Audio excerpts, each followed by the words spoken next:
All right, hello everyone, and welcome to my channel. Uh, we do educational videos, and uh, we focus on theories of everything, all-encompassing theories, grand unified theories, magnum opuses, tour de forces, earth-shattering discoveries, and um, difficult, esoteric works that hopefully by going over them in this way become a little bit easier, a little bit less daunting. And mostly these are things from pretty obscure sources that you probably don't know about. And we hope that you can use these things for your edification, your awakening to 5D consciousness, your formation of a holistic worldview, and your quest for better spiritual, mental, and physical health.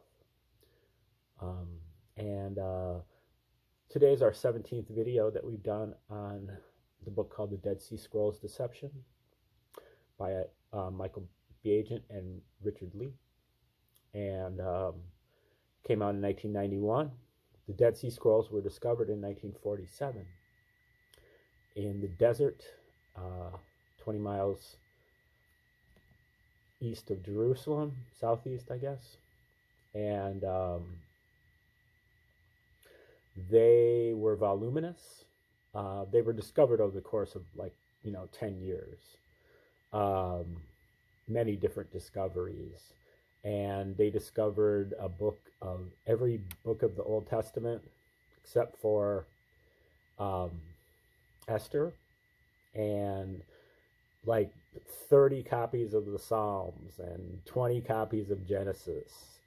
And you could they kind of try to give weight to that, like the most valued scriptures are the ones they had the most copies of. But in addition to all of that Old Testament material, there was a lot of what you call secular material or sectarian material. And that's like stuff from this group who lived in this, I won't call it a monastery, maybe it's a retreat. That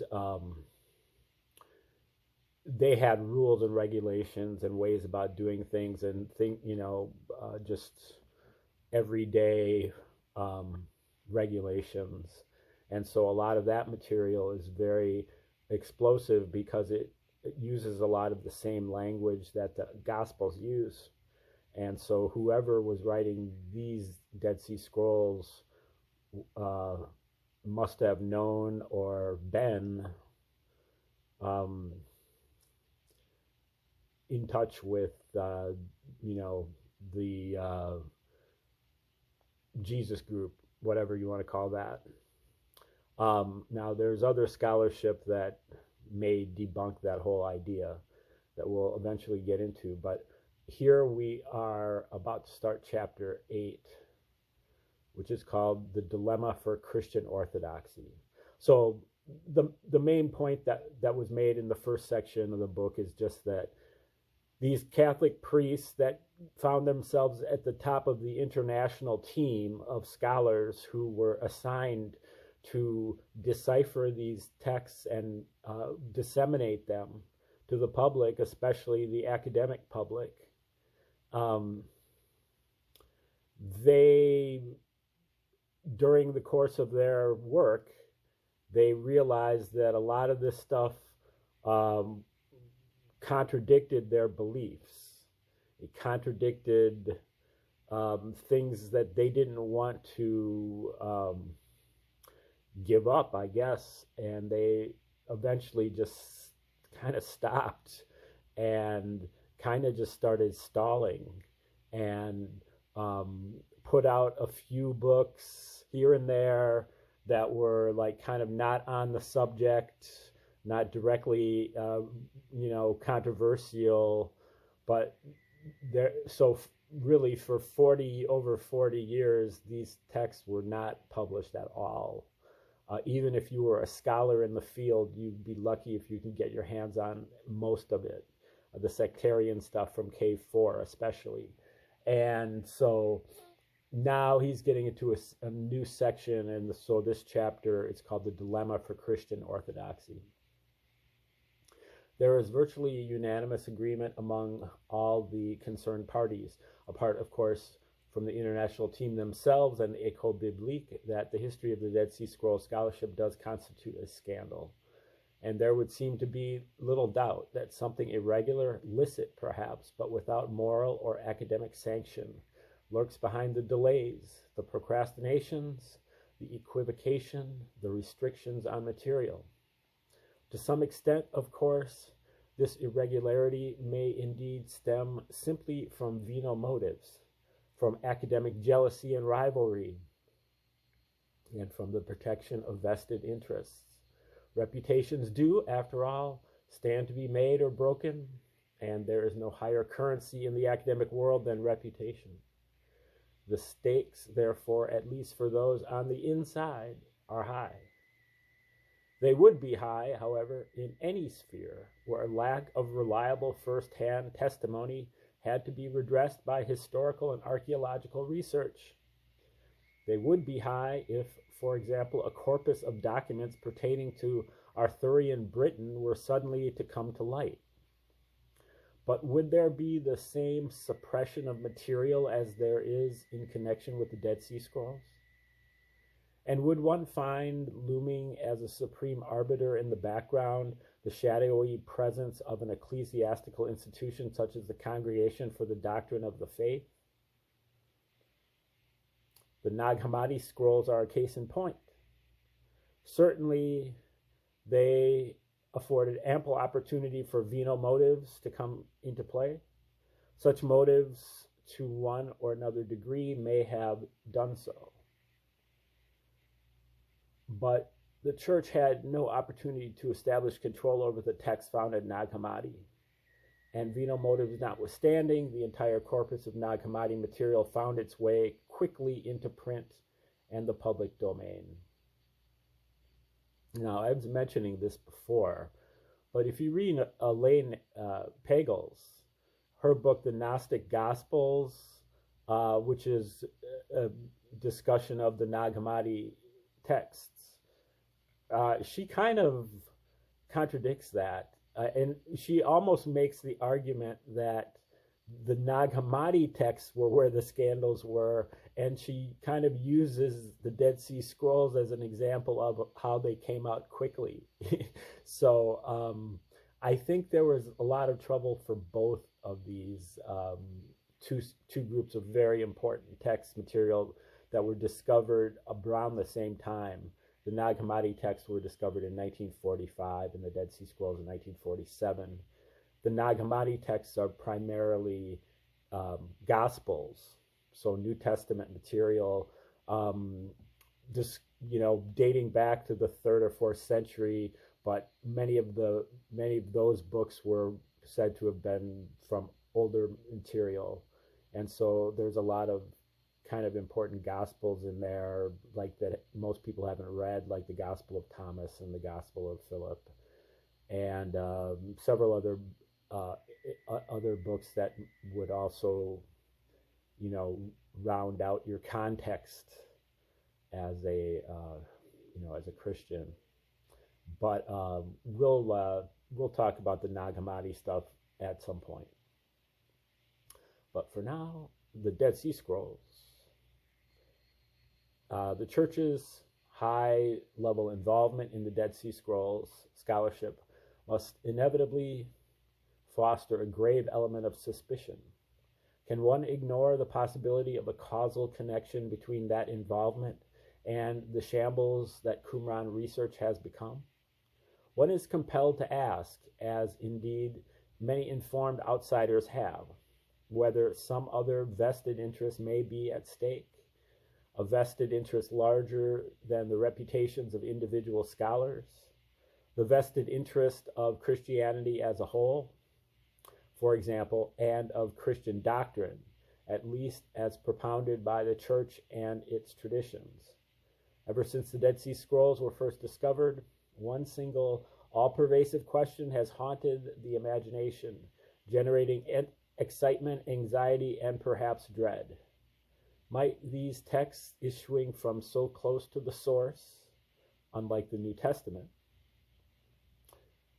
never having been edited or tampered with, shed some significant new light on the origins of Christianity, on the so-called early church in Jerusalem, and perhaps on Jesus himself?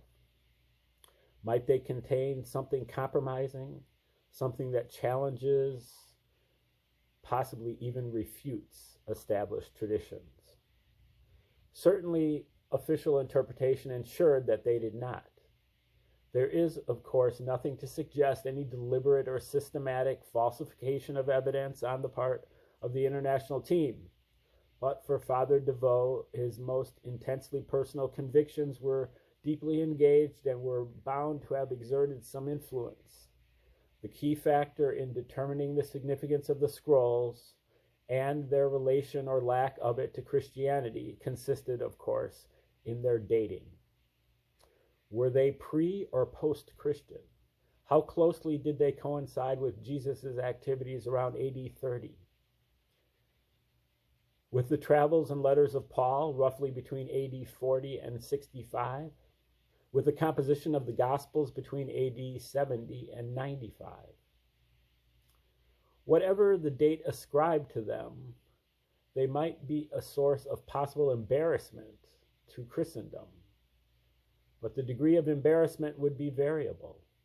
If, for example, the scrolls could be dated from well before the Christian era, they might threaten to compromise Jesus' originality and uniqueness, might show some of his words and concepts to have been not wholly his own, but to have derived from a current of thought, teaching, and tradition already established and in the air. If the scrolls dated from Jesus' lifetime, however, or from shortly thereafter, they might prove more embarrassing still.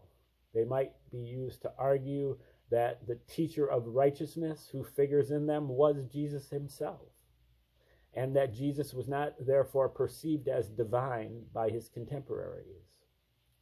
Moreover, the scrolls contained or implied certain premises inimical to subsequent images of early Christianity.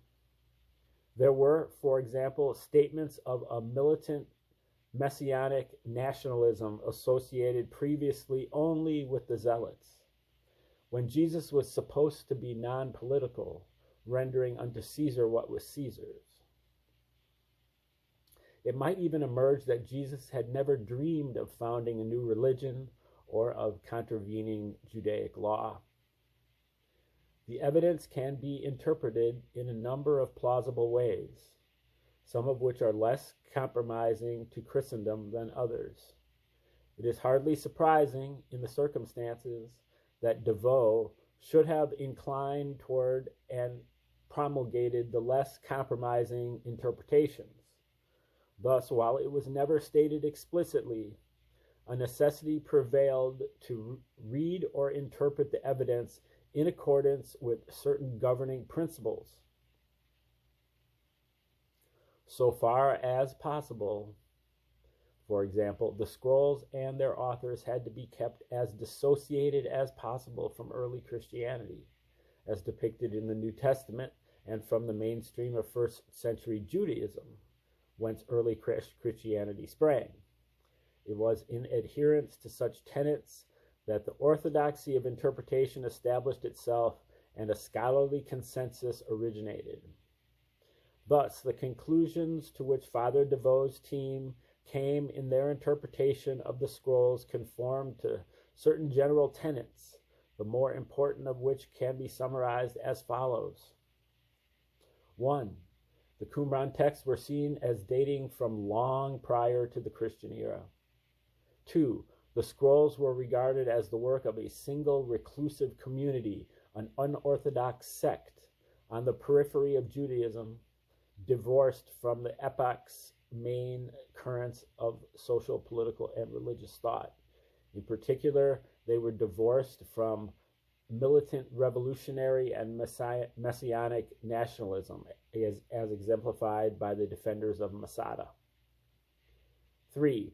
The Qumran community must have been destroyed during the general uprising in Judea in AD 66 to 73, leaving all their documents behind, hidden for safety in nearby caves.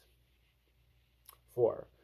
The beliefs of the Qumran community were presented as entirely different from Christianity. And the teacher of righteousness, because he was not portrayed as divine, could not be equated with Jesus.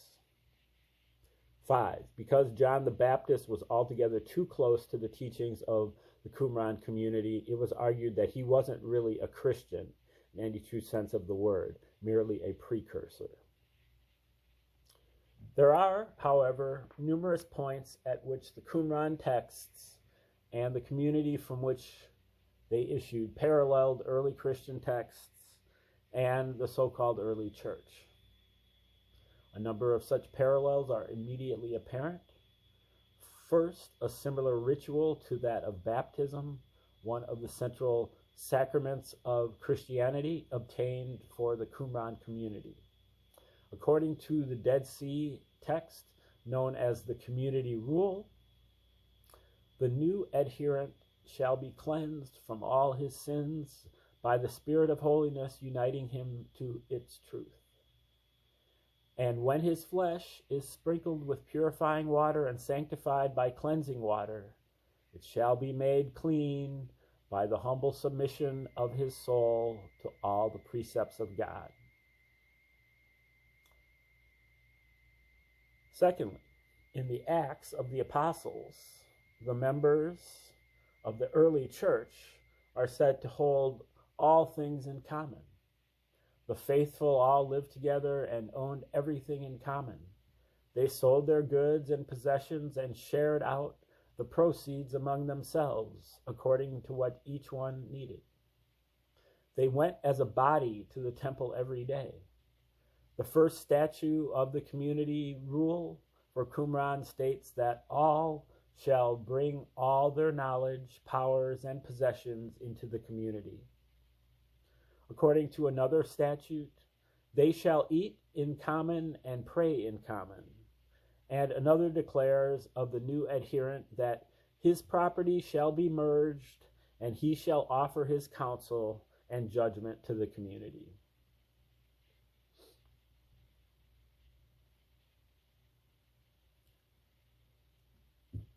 Acts 5, verses 1 through 11, recounts the story of one Ananias and his wife who hold back some of the assets they are supposed to have donated to the early church in Jerusalem. Both are struck dead by a vindictive divine power.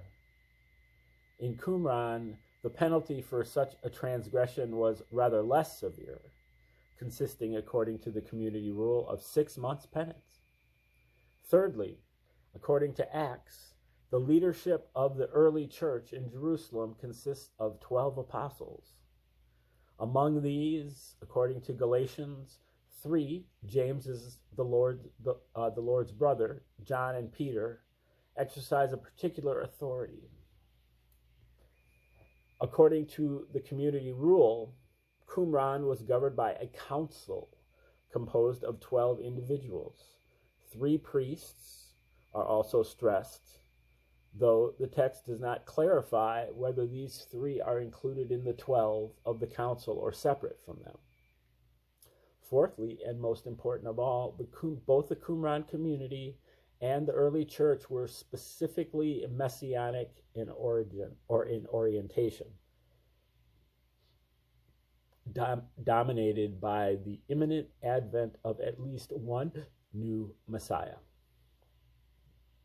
Both postulated a vivid and charismatic central figure whose personality galvanized them and whose teachings formed the foundation of their beliefs.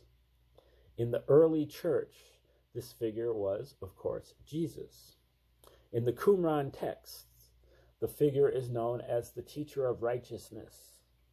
At times, in their portrayal of the teacher of righteousness, the Qumran text might also seem to be referring to Jesus. Indeed, several scholars suggested as much. Granted, the teacher of righteousness is not depicted as divine, but neither until sometime after his death was Jesus. If the Qumran texts and those of the early church have certain ideas, concepts, or principles in common, they are also strikingly similar in imagery and phraseology. Blessed are the meek, Jesus says, for example, in perhaps the most famous line of the Sermon on the Mount, for they shall inherit the earth. This assertion derives from Psalm 37, verse 11. But the meek shall possess the land and delight themselves in abundant prosperity. The same psalm was of particular interest to the Qumran community. In the Dead Sea Scrolls, there is a commentary on its meaning. Quote, interpreted, this concerns the congregation of the poor. The congregation of the poor, or the meek, was one of the names by which the Qumran community referred to themselves. Nor is this the only such parallel. Blessed are the poor in spirit, for theirs is the kingdom of heaven, preaches Jesus in Matthew 5, verse 3. The War Scroll from Cave 1 states, quote, among the poor in spirit there is a power. Indeed, the whole of the Gospel of Matthew, and especially chapters 10 and 18, contains metaphors and terminology at times almost interchangeable with those of the community rule. In Matthew 5:48, for instance, Jesus stresses the concept of perfection. You must therefore be perfect, just as your heavenly Father is perfect. The community rule speaks of those who walk in the way of perfection as commanded by God. There will be, the text affirms, no pity on all who depart from the way, no comfort until their way becomes perfect. In Matthew 21, verse 42, Jesus invokes Isaiah 28, verse 16, and echoes Psalm 118, verse 22. Have you never read the scriptures? Quote, have you never read the scriptures? It was the stone rejected by the builders that became the keystone. The community rule invokes the same reference, stating that, quote, the counsel of the community shall be that tried wall, that precious cornerstone. If the Qumran scrolls and the Gospels echo each other, such echoes are even more apparent between the scrolls and the Pauline texts. The Acts of the Apostles and Paul's letters, the concept of sainthood, for example, and indeed the very word saint, are common enough in later Christianity, but striking in the context of the Dead Sea Scrolls. According to the opening line of the community rule, however, the master shall teach the saints to live according to the book of the community rule. Paul, in his letter to the Romans, chapter 15, verse 25 to 7, uses the same terminology of the early church. I must take a present of money to the saints in Jerusalem. So these authors are kind of pointing out all of the connections, the jargon, and the common languages that are used in both the Dead Sea Scrolls and in the Gospels. But the correspondences are much greater than this person is hip to, I guess. There's a lot of code that he's not tuned into, that he doesn't know about. Maybe they were in, I don't know. If you read Barbara Thiering, she she pins it down a lot more. I mean, I know he's just giving some examples, but he could have given some better examples. How everything was timed. Like she's got a map, and like um, everything in the whole Gospels is related to the site of Qumran. At Qumran, and this is like according to some of the Dead Sea Scrolls. I'm not sure if it's the War Scroll or the Temple Scroll, but they talk about how, you know, there's kind of like a mini Jerusalem in Qumran, and there's a there's a mini Damascus in Qumran. And so sometimes when they're talking about, so the argument is kind of that both Paul's situation in Damascus and Jesus's situations in Jerusalem actually occurred in Qumran. But we'll get into Thiering's work a little bit later as well. But I guess we'll stick here with this chapter here. Indeed, Paul is particularly lavish in his use of Qumran terms and images. One of the Qumran texts, for example, speaks of all those who observe the law in the house of Judah, whom God will deliver. Because of their suffering and because of their faith in the teacher of righteousness. Paul, of course, ascribes similar redemptive power to faith in Jesus. Deliverance, he says in his epistle to the Romans, chapter 3, verses 21 through 23, comes through faith to everyone who believes in Jesus Christ. To the Galatians, chapter 2, verses 16 and 17, he declares that what makes a man righteous is not obedience to the law, but faith in Jesus Christ. It is clear that Paul is familiar with the metaphors, the figures of speech, the turns of phrase, the rhetoric used by the Qumran community in their interpretation of the Old Testament texts. As we shall see, however, he presses this familiarity to the service of a very different purpose. In the above quote from his letter to the Galatians, Paul ascribes no inordinate significance to the law. In the Qumran text, however, the law is of paramount importance. The community rule begins.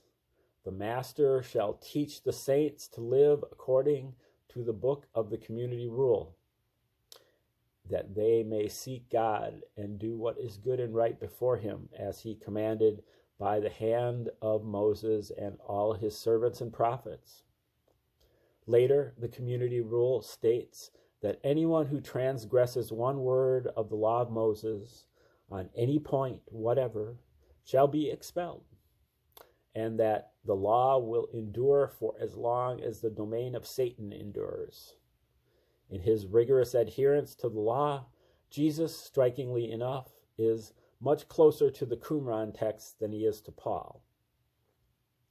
In the Sermon on the Mount, in Matthew 5, verses 17 through 19, Jesus makes his position unequivocally clear, a position that Paul was subsequently to betray.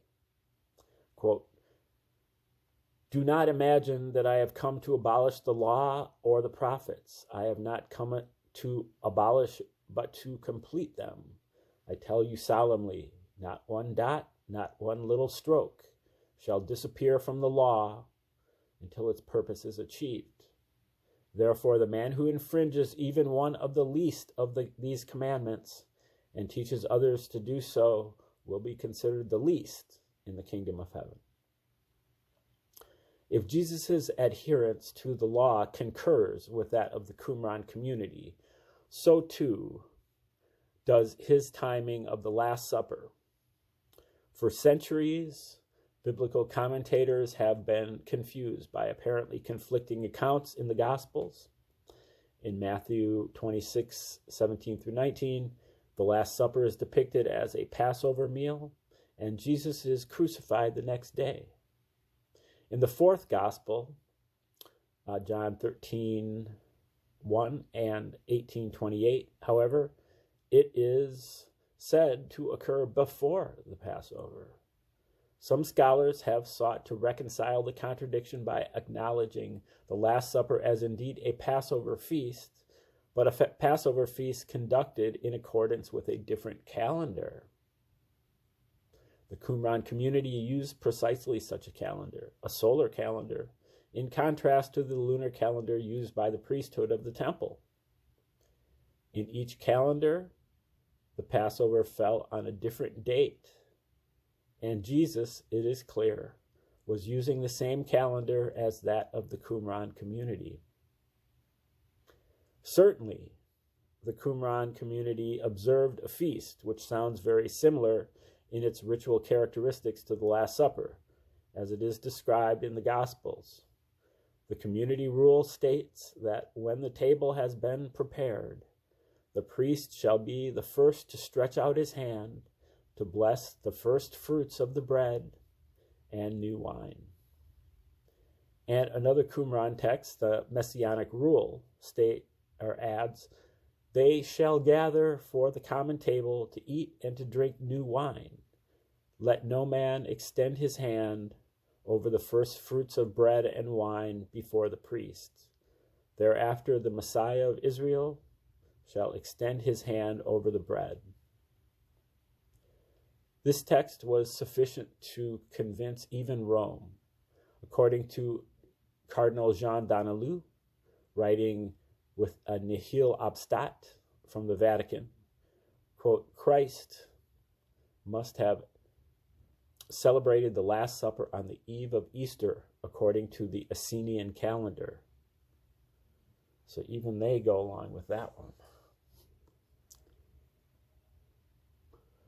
One can only imagine the reaction of Father DeVoe and his team on first discovering the seemingly extraordinary parallels between the Qumran texts and what was known of early Christianity. It had hitherto been believed that Jesus' teachings were unique, that he admittedly drew on Old Testament sources, but wove his references into a message, a gospel, a statement of good news, which had never been enunciated in the world before. Now, however, echoes of that message, and perhaps even of Jesus' drama itself, had come to light among a collection of ancient parchments preserved in the Judean desert. To an agnostic historian, or even to an undogmatic Christian, such a discovery would have been exciting indeed. It probably would have been with a certain sacred awe that one handled documents actually dating from the days when Jesus